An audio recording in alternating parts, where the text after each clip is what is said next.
कौन है? दरवाजे पर कई बार दस्तक देने के बाद अंदर से आवाज आई, पर अब भी दरवाजा नहीं, खिड़की खुली थी। मैं, नेहा। दरवाजा खोल, नेहा बोली। कब से दरवाजा खटखटा रही हूँ। सॉरी, प्रिया नींद से जागकर उबासी लेते हुए बोली। तू और कहीं कमरा तलाश ले।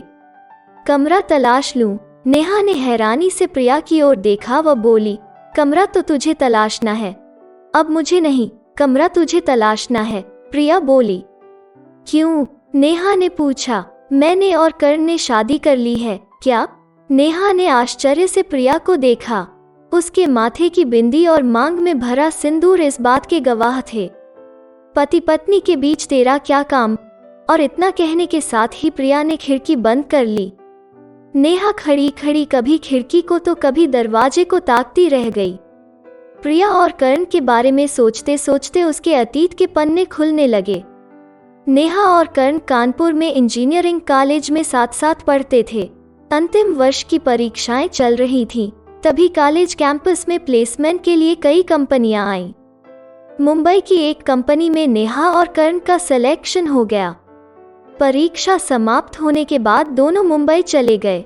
मुंबई में नेहा और कर्ण ने मिलकर एक फ्लैट किराए पर ले लिया और दोनों लिव इन रिलेशनशिप में रहने लगे। साथ रहते रहते दोनों एक दूसरे के करीब आ गए। एक रात जब कर्ण ने नेहा का हाथ पकड़कर अपनी तरफ खींचा तो वो चौंकते हुए बोली, कर्ण क्या कर रहे हो? क्या? नहीं, नेहा बोली, अभी हमारी शादी नहीं हुई है। क्या प्यार करने के लिए शादी करना जरूरी है? हाँ, हमारे यहाँ शादी के बाद ही पति पत्नी को शारीरिक संबंध बनाने की इजाजत है। कैसी दकियानुसी बातें करती हो, नेहा।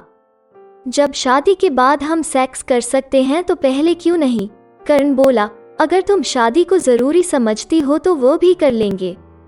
नेहा शिक्षित और खुले विचारों की थी, लेकिन सेक्स के मामले में उसका मानना था कि शादी के बाद ही शारीरिक संबंध बनाने चाहिए।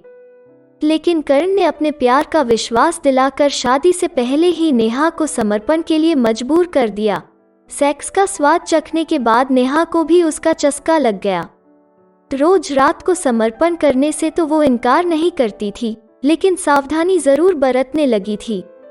शुरू में तो नेहा ने कर्ण से शादी के लिए कहा, लेकिन दिन गुजरने के साथ वो भी सोचने लगी थी कि औरत आदमी दोनों अगर साथ जीवन गुजारने को तैयार हों तो जरूरी नहीं कि समाज को दिखाने के लिए शादी के बंधन में बंध बिना शादी के भी वे पति पत्नी बनकर रह सकते हैं।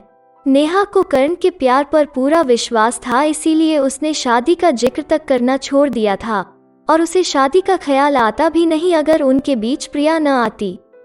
प्रिया पिछले दिनों ही उनकी कंपनी में नई आई थी। वो दिल्ली की रहने वाली थी। मुंबई में उसका कोई परिचित नहीं था। जब तक प्रिया को कहीं कमरा नहीं मिल जाता तब तक के लिए कर्ण और नेहा ने उसे अपने साथ फ्लैट में रहने की इजाजत दे दी। प्रिया नेहा से ज्यादा सुंदर और तेज तर्रार थी।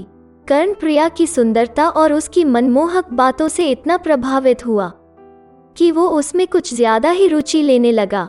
जिस कर्ण को नेहा सबसे ज्यादा सुंदर नजर आती थी, वही कर्ण अब प्रिया के पीछे घर में ही नहीं ऑफिस में भी लट्टू था।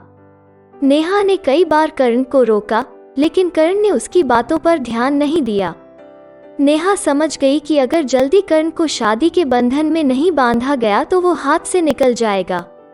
नेहा शादी के बारे में अपनी माँ से बात करने एक सप्ताह की छुट्टी लेकर कानपुर चली गई। उसने माँ से कुछ नहीं छिपाया।